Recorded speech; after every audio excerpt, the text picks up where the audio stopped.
Gear up as Cash Miller and a team of accomplished guests steer you on an enlightening voyage filled with valuable tips, fresh insights, and effective strategies.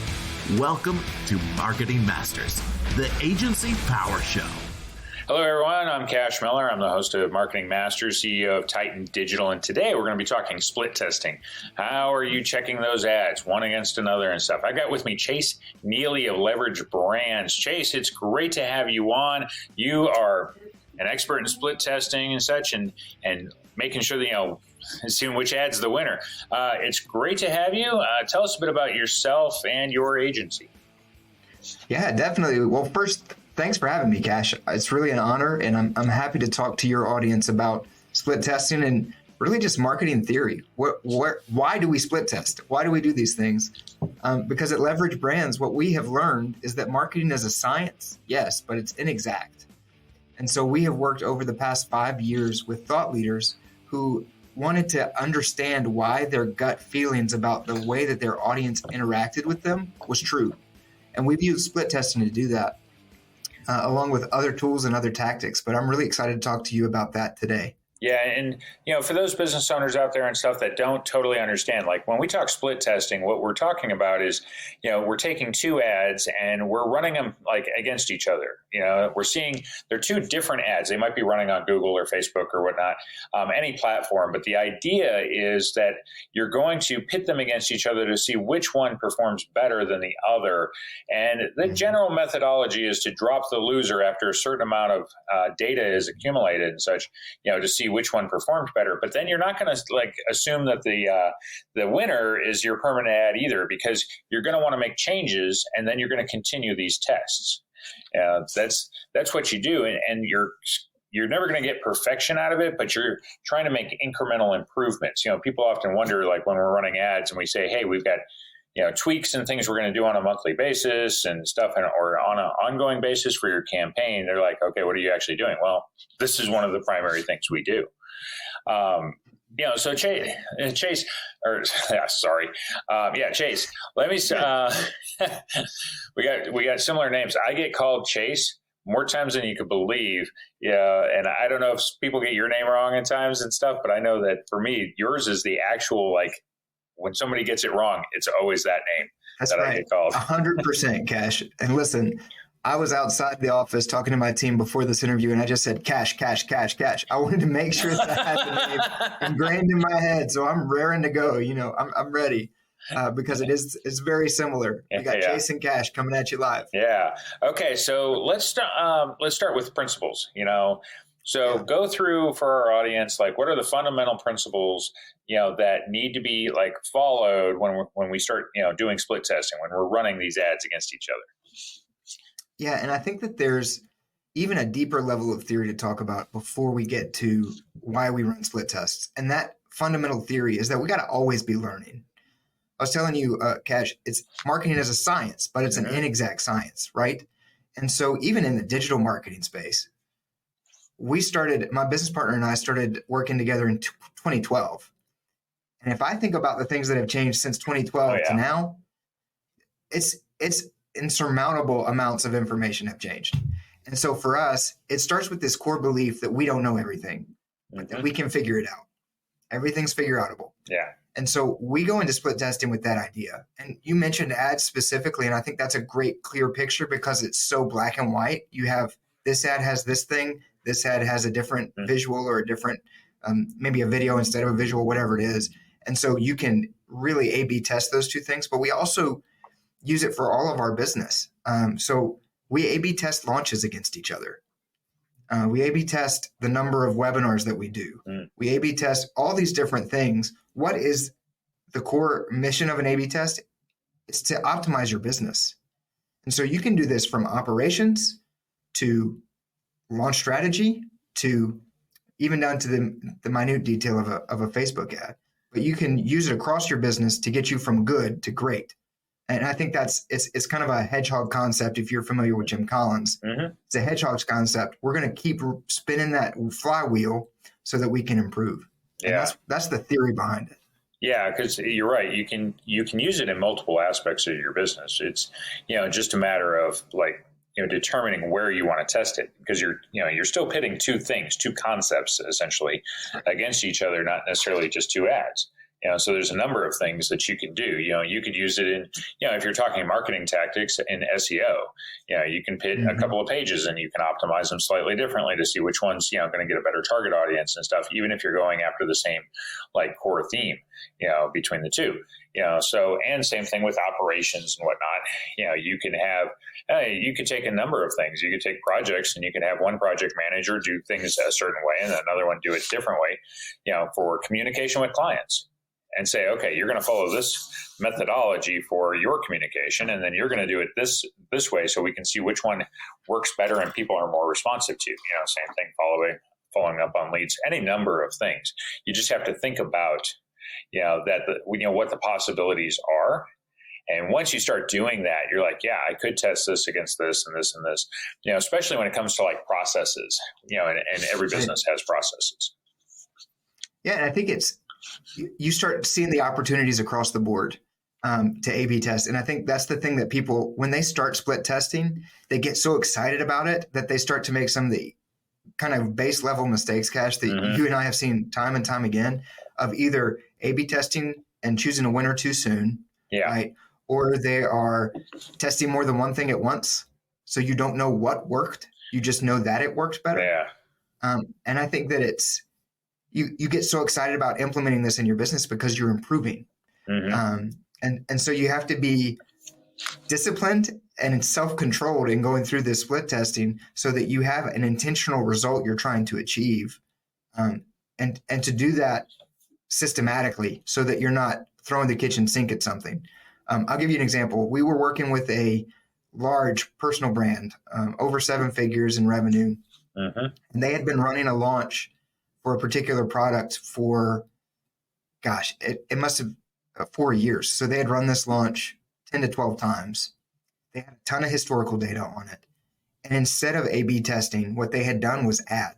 Okay. So they had just added something on top of it. They said, okay, this worked well. What if we add 3 days at the end of the launch? And so they ran the launch with 3 extra days. And then they said, okay, what if we add 3 more webinars? So they added the launch with 3 days and 3 extra webinars. Okay, what if we add Facebook ads to get it to people to the webinar? So they had Facebook ads, they had the 3 extra days. And so over the course of time, it just became this huge launch machine that nobody knew why it was broken, but it had broken.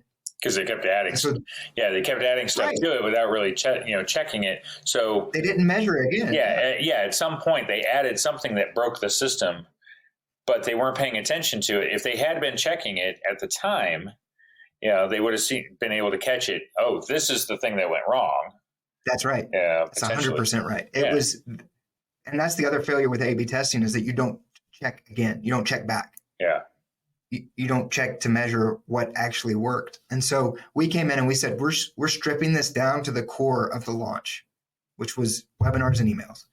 We believe you're going to get a similar or same result by just running a webinar instead of running all the other things that you've done before. And so what we did was we came in and we actually beat the previous launch result because we stripped it down to its basics. And now they have a new baseline to test from. But you gotta make sure that you're always testing against the baseline and then against the winner. So that's exactly it. So I mean, if you put it back in the context of ads, you've got your your base ad that you're running. You've got another one that it can start life as an identical copy, except that you're not running, you're going to make some tweak before you start running it. You're going to change something significant. It could be, you use a different image. All the text is the same. It's just a different image. It could be the subject line, whatever it might be. Same thing with, whether you're running like ads, you could do this with emails, any number of things. And then you're saying, okay, which metric, typically is it going to be, matter the most in this particular thing? What are we looking for? Like it could be clicks, opens, to be able to get something. And then, okay, so you've got the base. And then the idea would be that whatever change you did, that one did better, but it becomes your new base. Because, okay, now this one's performed better. So now we'll hold on to it. Now we're going to change this, run another ad, with that. The base one's still running because you got to still accumulate more data. And then, and you keep going back and forth until, and you have to allow for enough data, to be able to make a decision, a determination of what's the winner. That's right. And I think about it, the first time split testing was introduced to me, I didn't get it. Okay, this was back in 2013, maybe 2012, something like that. I was like, okay, so we're making a decision on what's the best after 1,000 visits to a website. Yeah. And you're telling me it was 0.2% better, so that's 2 or 3 clicks. And because of that, we're going to now run with this new sales page that's completely different from the one that we tested initially. I'm reminded of Warren Buffett. He is probably, we all know who Warren Buffett is. We know how successful that he's been. But one of the things that he says that I think is countercultural is that instead of doing 100 things, 100 ideas in the stock market, he's going to have his 10 best ideas and he's going to stick to those. Yeah. Because they're his best ideas. Yeah. And so why run the other 90 if they're not as good? 100%. So with your split tests, even run your best ideas and give it enough time, enough space, enough sample size, really. Yeah. Statistically significant sample so that you can choose which one's actually the best, not just based on, well, we got to change it to make it different. You're not changing it to make it different. You're changing it to make it better. Yeah. I think that's another thing that people do, is that they forget to change to make it better. Yeah, that's really, that's exactly it, because often they'll change it to change it, and they'll often change too much about it. So if you do change, because you can run 2 ads that are significantly different against each other just to see which one, is going to get more traction. But honestly, even if you're doing that, you're just figuring out which one should be your baseline because you don't know necessarily. So you start with too much, much more different concepts. Yeah. And say, okay, give them enough time, figure out which one is going to be the better one, that just seems to resonate better or whatever. And then you take from there, then you start doing your incremental changes, so you can do something, more drastic. Like there's a lot of different ways to kind of conduct split testing, depending on, who you're working with, what kind of, if you're running ads, emails and stuff like that. 100%. It's the best time to run a split test. Let's talk about that for a second. The best time to run a split test is at the very beginning or after you have a bunch of historical data on something, right? Because at the very beginning, you're seeing what the baseline is, what you just said about those 2 ads. You have apples and you have oranges, and you're saying, okay, which one does my audience respond to better? But then after historical data is in place and you have an ad that's performing, then you run a split test of, okay, apples to apples that are green apples to yellow apples, green apples to red apples, and you test that one thing at a time. I think that's so critical. That's a really good point, Ken. Yeah, that's a good visualization right there. Like say we start with an apple and an orange, and we see which, you're seeing which type of fruit do people prefer. Okay. They all prefer the apples, over the oranges. Okay. So apples are our baseline ad.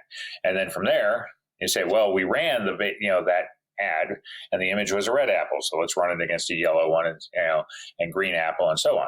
Yeah. And so you do that. So that becomes the change. And then of course, a number of other things, it could be just, okay, we've got the image. Do they care what the type of apple is, in the subject line and stuff, we're mentioning it versus maybe in the text, so you're looking for those things to change stuff incrementally. And that's, what we end up having to do, on a monthly basis. It could be, a pay-per-click ad and you have nothing but text to work with, so you got to play with the descriptions and, or it can be the landing page, because if you're, on the front end, you're looking at how do we get more traffic, how are we showing more and stuff, but we're getting more people to click through, but then how are we, we're testing to get more conversions, and that could be, that could be things like placement of, submit forms using buttons versus, it can be calls to action, any number of things.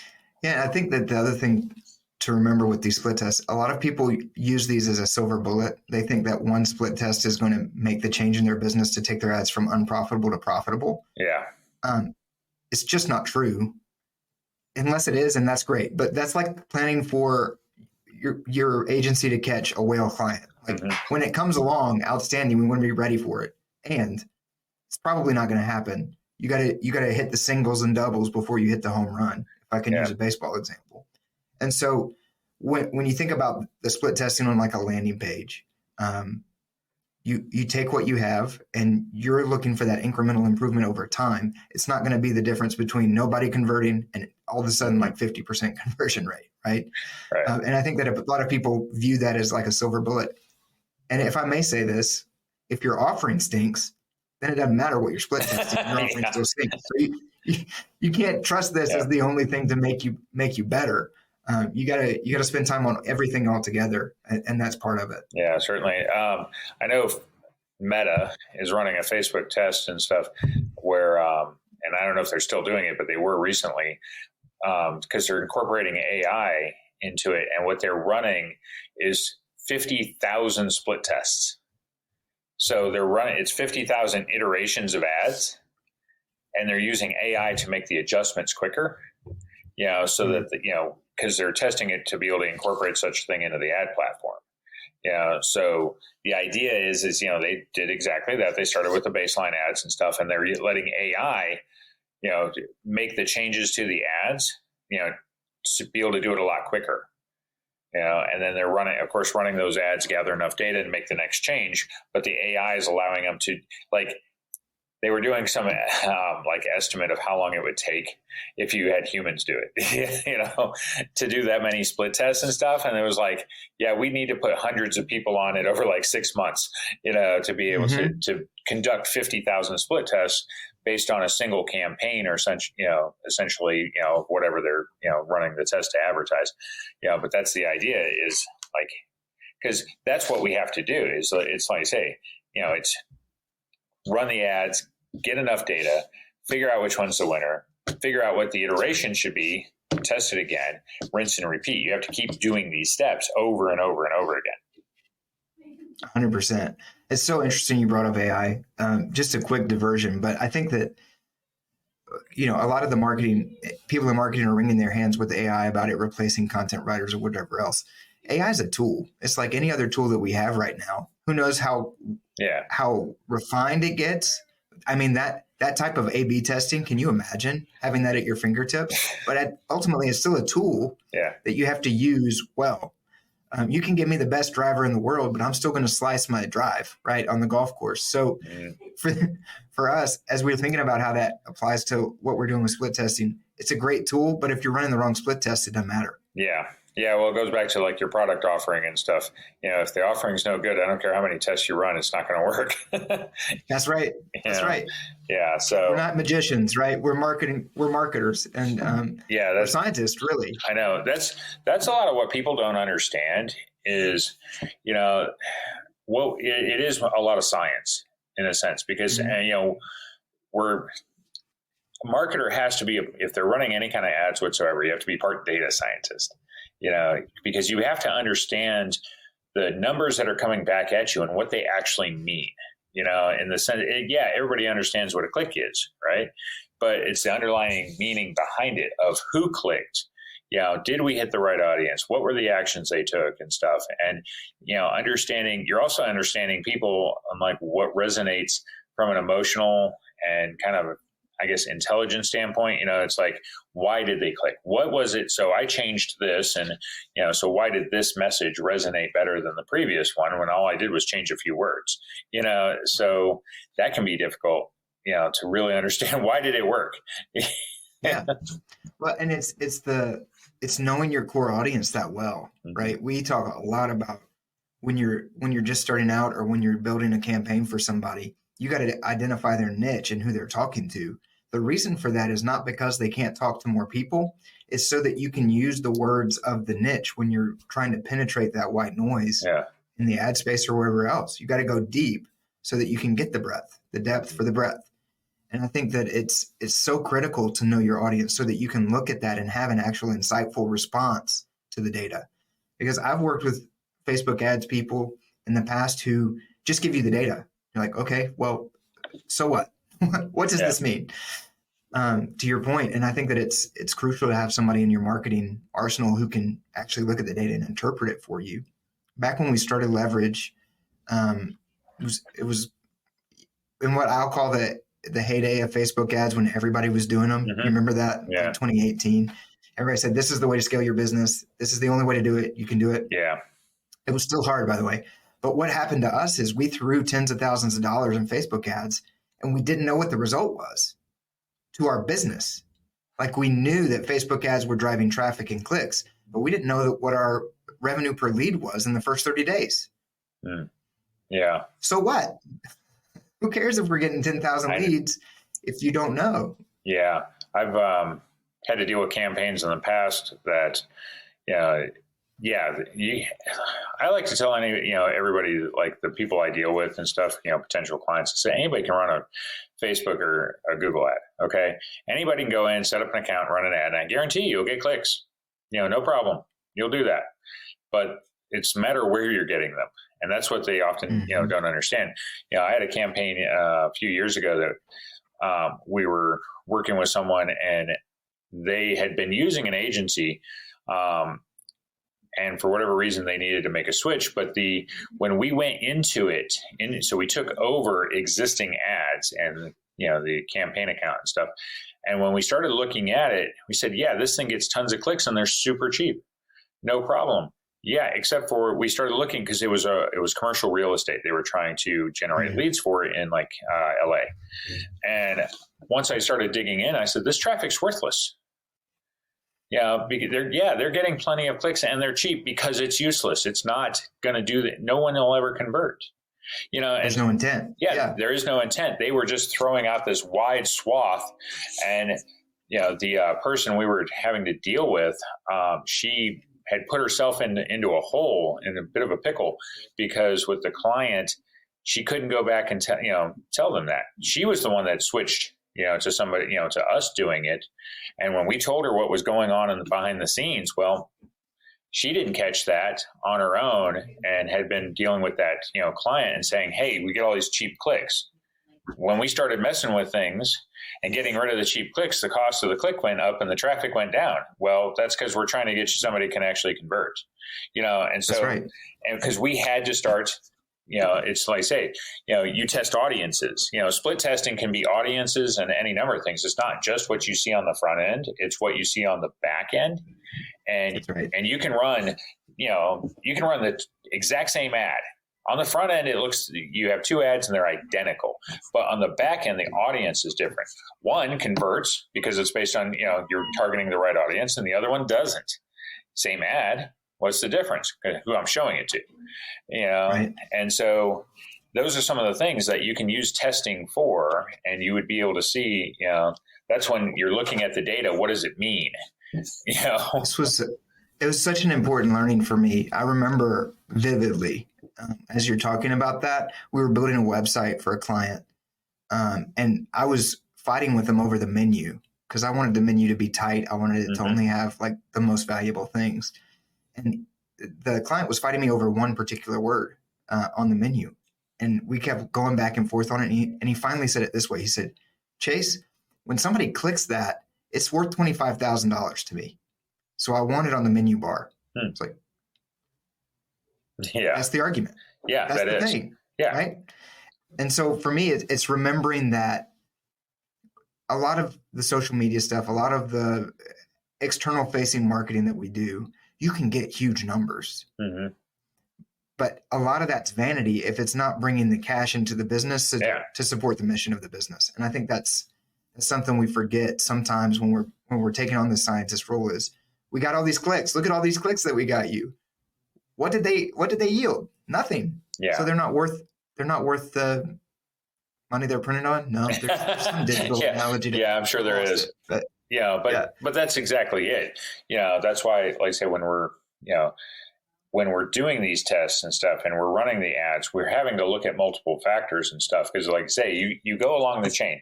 The first is, in some cases, you can see where ads don't get shown for whatever reason. So if you start with are we in front of people? Okay. And then you go in, okay, now are we getting clicks? Okay, now are we getting conversions? If we're not getting conversions, maybe the problem isn't our ad.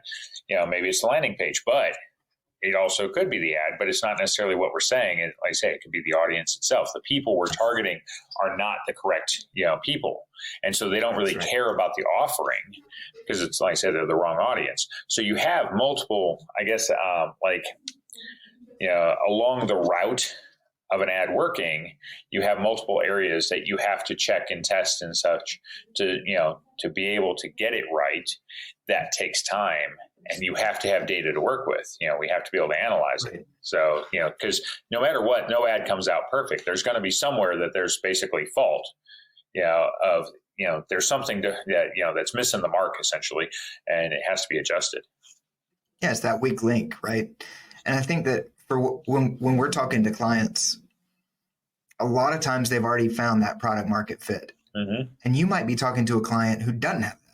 I'm talking to not you specifically, Cash, but I'm talking to the audience here. You might have a client who doesn't have product market fit, and that's the problem. Your job in the agency world is to tell them, hey, the problem is there's no product market fit here. Yeah. You got to get that foundational issue right so that you can build ad campaigns that are successful, or landing pages that are successful, or lead magnets, that whatever it is. If you don't have that product market fit right, you're hosed from the beginning. Yeah, and that's why it's important, from the business owner's perspective, that they work closely, especially in the beginning, with if they're using an agency, if it's an internal team, if it's you've got a fractional CMO or whatever you might be doing, they need to understand that product market fit.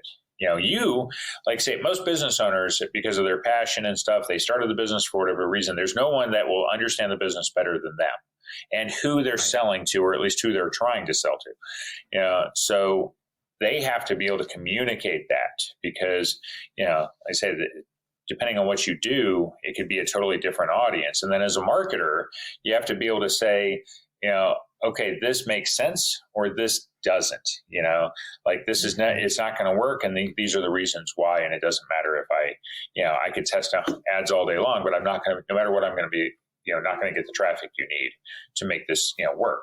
So the better you understand the business, the better you'll understand whether the campaign itself can work. And then your split testing will come into play. That's right. That's 100% right. And, you never underestimate the power of the business owner to have a gut feel either. Mm-hmm. I think that the other thing that we as marketers have a tendency to do is discount the gut feel. And for us, when I think about when we have been wrong, it has been to the great benefit of the business owner we've been working for. Yeah. Because we have discounted a gut feel on a product or on a landing page or on a webinar, whatever it is.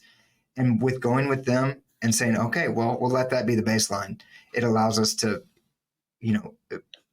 understand where they saw the product market fit and let it happen. Yeah. And also, for business owners, they need to, I see this often with clients is, the agency, whoever you're working with, right, should be able to provide reports on what's going on, but you need enough, it behooves you as a business owner to educate yourself enough to be able to ask, good questions of them and know what they're doing in the background, because there's a lot of people, depending on the experience level that they have, some might not be providing the reports, or there's not enough of a breakdown to see what's successful and stuff, because good marketers can dig into the data, and they should be able to explain it to you and be able to tell you what, they're doing and stuff. An example I like to give is, like, we've worked a lot in the trucking space in recruiting drivers and students too. And one of the things that we learned early on when we first started working with some companies on that is, we understand, the goal is to recruit drivers. And to do that, you have to understand the driver. So you talk product market fit. Okay. You got the product, the product fit essentially is, hey, we need you to come work for us. We are the product. Okay, the company itself, because we're providing driver jobs. We have openings and whatnot. But the market is the drivers that might make a switch. And so you had to understand, what the drivers, how they interact with stuff. What is their use? And one of the first things we learned after we were we started running ads and stuff, and we started testing was, how they were getting to the ads. Once we started looking at the traffic and we had enough data, we realized there was no point in running a desktop ad. There wasn't enough traffic, and the traffic that there was twice as expensive as just going with more mobile. Unless you have a strictly unlimited budget, we were like, okay, every time we do get it, yes, we can get clicks. We cannot get the same volume. It's like 10% of what we get on mobile, or 15 or something. And we can make that up on the mobile side, because we have plenty of room for growth there. And we could do it at a cheaper cost per click, and they have a higher conversion rate. So you learn that with the data. And then, so now I've cut out essentially a piece of my audience based on technology. Don't bother running desktop ads, because if you think about a truck driver, they're in the truck. That's right. So they're not, they're not likely to have a laptop with them or a need for one or anything. And if they do, they never pull it out. So that's the thing. That's where the data can come in, and you understand. So you figure out, okay, the better we understand who your audience is and what your product is and stuff, the better we're going to be able to target. And it doesn't matter like what it is. Like I say, that's a driver. Okay, so my target is a person that I want to recruit. So there's a lot of things you can do. Yeah, 100%. And I think that when you look at all the places that people go wrong with split testing or ads, that's the core, is that they forget that these are real people on the other end of the ad. You gotta think real person. When is a mom on her phone? Yeah. These are the things you have to think about. It's really practical. But if you can marry the theory with the practical, you're gonna win, because you're gonna run ads that make sense. Yeah, that's a good example you're giving. Like, especially if you say, okay, when is a new mom on her phone? Probably, amazingly enough, probably 2 a.m. Because, and what are they going to do? They're not going to turn on the TV. They got a kid they're trying to put back to sleep. So they're not going to do that, but they will be on their phone. And they'll be searching the web and stuff for different things and whatnot, because that's the one thing they can do with the one free hand they probably have. It's amazing. It makes me think, like, okay, you're that mom at 2 a.m. in the morning. What would be the most annoying thing to you about an ad? Sound. Oh, yeah. Sound on the ad would be the most annoying thing. Yeah. And you hear everybody say video ads convert better than text ads. Maybe not for a new mom. You got to think through that and really tailor your test to the person you're talking to. Yeah, and the test right there, if you go one step further, could be that, if you're running those ads for that target audience, everything's got captions. That's right. Because they're not going to be able to listen. Easy enough, right? Yeah. Just for that very reason. Yeah, they don't want the sound on. That would be, that's a really bad idea, and stuff. And the thing is more than likely they have the volume off on the phone anyway. That's going to be a given. So don't bother with it. Yeah, video ads can convert, and you can, and video views are really cheap and stuff, and they can do really well. But again, know your audience, That's right. And so, there's a split test. Run them with the sound and run, no captions versus captions. I tell you right out the gate who's going to, which one's going to win. But, so that's the idea. Know your audience. Think about who you're actually targeting and how their behavior would actually be. What would you do if you were that? Yeah, and I think the other portion of that, we are talking around one particular instance, and we already have come up with 3 different test ideas. Yeah. You're not going to run out of test ideas when you know your audience. Yes. And throw them all at the board. Like, brainstorm broadly, and then pick your best ideas to test first. But brainstorm broadly. Mm-hmm. I was saying this on another podcast recently, Cash, but we were talking about marketing ideas. How do you generate marketing ideas? That's what somebody asked me. How many marketing ideas can you generate? It's like, I don't know, 10,000. I was at a retreat one time, and the goal was to generate marketing ideas for one brand as much as we could. And we were done when we got to skywriting, but the whiteboard was full of just like marketing initiatives and ideas. Yeah. We knew we were spent when we got to skywriting, but you're going to have enough ideas to test. You just got to make sure that you're systematic, intentional, measuring the results so that you can continue to improve over time. Yeah, well, that's a great part to like finish on, because that's really great advice right there, because there are tons of ideas. If you take the time to brainstorm them and stuff, there's going to be all sorts of tests you can figure out to run. You just have to remember, don't run them all at the same time. It's a progression. That's right. So take some of the best ones and say, I'm going to try this and this, and then you're going to work your way through them. And you're not looking for home runs. You're looking for a bunch of singles, but by the time you're done, you've driven the score up for the game. Okay. So that's the idea. It's incremental gains is what you're going to get. Well, Chase, this has been great. How would people get a hold of you? Yeah, so I've actually opened some calendar time for your audience, specifically, Cash. So if you go to leveragebrands.co/pod, you'll find that there's a little video there, but there's also some time to book on my calendar. I'd love to talk with you guys individually about the challenges you're facing, whether from the agency perspective or business owner perspective, and just talk. I'm looking to meet people right now. So I appreciate the time to be on the podcast for sure, Cash. And that's where they can find me, leveragebrands.co, not .com/pod. And I appreciate you being on, because I always like to be able to have conversations with people that really know, their the subject. And like I say, we talk marketing on all these podcasts, but we always try to dive into a specific thing. And A/B testing matters so much in so many things, and you can apply it to the rest of your business too if you think about it. And just go through, how it might be used. My name's Cash Miller. I'm the host of Marketing Masters, CEO of Titan Digital. It's been another great episode. Thank you for joining us.